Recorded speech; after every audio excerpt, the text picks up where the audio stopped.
Assalamualaikum warahmatullahi wabarakatuh. Jumpa lagi kita di channel yang keren ini ya. Channelnya para pembelajar BBMA, keren dalam membahas BBMA ya. Oke, pada episode kedua Road to Full Time Trader ini kita akan mulai membicarakan hal-hal penting yang harus kita pahami betul-betul jika kita ingin menjadi seorang full time trader. Saya mengibaratkan perjalanan untuk menjadi full time trader itu seperti sebuah kendaraan ya. Sebelum kita keluar rumah, kita sudah menetapkan tujuan kita mau kemana. Katakanlah tujuan kita mau ke kota A. Kebebasan waktu dan kebebasan finansial, time freedom and financial freedom adalah tujuan kita, dan trading forex adalah kendaraannya. Jadi yang pertama adalah tujuan yang jelas, atau sering disebut dengan impian, core desire, atau hasrat terdalam. Apa bedanya impian dengan angan-angan? Kalau angan-angan tercapai ya syukur, nggak tercapai ya tidak apa-apa. Saya pengen mobil BMW, kalau tercapai ya syukur, kalau nggak tercapai gimana? Demo juga nggak apa-apa. Itu namanya angan-angan ya, bukan impian. Angan-angan tidak memiliki daya dorong, tidak memiliki daya juang, dan sudah pasti tidak akan menghasilkan momentum perubahan. Jadi impian itu penting ya. Gimana, apa hubungannya ke trading, nanti kita akan coba uraikan pelan-pelan ya. Kenapa tujuan dan impian itu penting? Karena impianlah yang membuat Thomas Alva Edison mampu melewati 1000 kali percobaan yang gagal dan akhirnya menemukan bola lampu. Pada suatu saat gudangnya ya, gudang tempat dia melakukan percobaan terbakar dan sampai meledak. Ayahnya marah-marah. "Sudahlah Thomas, terbukti kamu gagal." Apa kata si Thomas? "Tidak ayah, hari ini saya berhasil meledakkan." Tidak ada kata gagal dalam kamus si Thomas ya. Sudah jelas terbakar, malah dia bilang dia berhasil. "Sudahlah Thomas, kamu terbukti gagal." Apa kata si Thomas? "Tidak ayah, hari ini saya berhasil meledakkan."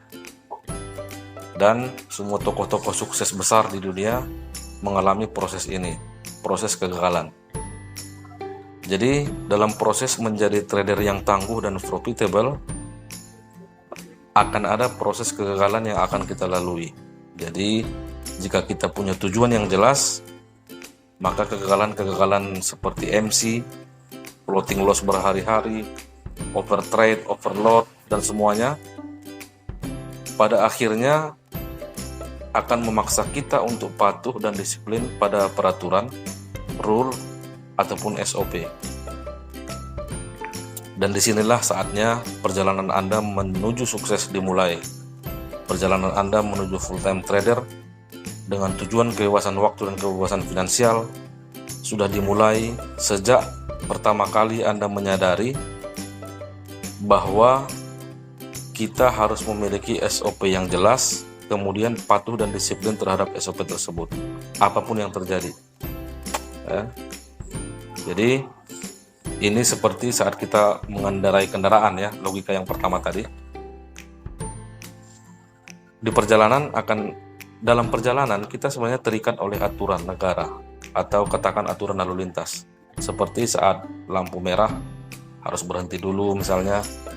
Saat ada kemacetan kita harus bersabar, nggak bisa langsung terobos main hajar kan. Termasuk juga berjalan di sisi sebelah kiri dan lain-lain. Jadi SOP adalah kumpulan peraturan-peraturan dalam trading yang kita buat sendiri dan wajib kita patuhi. Kan begitu.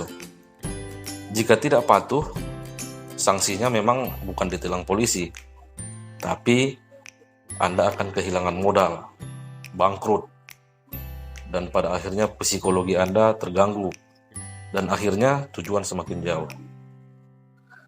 Kesimpulannya, langkah pertama dalam proses menjadi seorang trader yang sukses untuk menjadi seorang full time trader adalah wajib hukumnya. Buat SOP yang jelas, kemudian patuhi. Ya, jadi ini langkah pertama. Harus kita miliki ini. Tidak akan bisa kita sukses dalam trading forex ini tanpa ini. Ini yang pertama ya. SOP yang jelas, kemudian patuhi. Mungkin di video berikutnya kita akan sharingkan bagaimana cara membuat SOP ini. SOP seorang full time trader ya, bukan SOP biasa. Jadi SOP-nya nanti bukan hanya berisi peraturan entry, exit, dan sebagainya. Tapi lebih dari itu mempunyai target harian, mingguan, bulanan, dan bagaimana mencapai target tersebut. Jadi di situ bahkan nanti akan ada berapa biaya dapur bulanan istri kita, berapa cicilan hutang yang harus kita bayar, artinya berapa biaya beban pengeluaran kita dalam sebulan, itu harus tercatat di sini dan harus masuk dalam perhitungan bagaimana kita nanti akan mulai trading dengan tujuan-tujuan yang jelas seperti itu. Itulah cara bagaimana menjadi full time trader. Langkah pertama, miliki SOP yang jelas, SOP-nya full time trader tentunya ya, bukan SOP biasa, bukan SOP pemula ya. Jadi di video berikutnya mungkin kita akan bahas dan kita akan sharingkan bagaimana caranya sedetail-detailnya membuat SOP ini. Ya. Subscribe dan nyalakan notifikasinya untuk langkah-langkah berikutnya jika Anda ingin menjadi seorang full time trader yang sukses. Terima kasih telah mendengarkan. Mohon maaf jika ada kesalahan. Semoga bermanfaat. Assalamualaikum warahmatullahi wabarakatuh.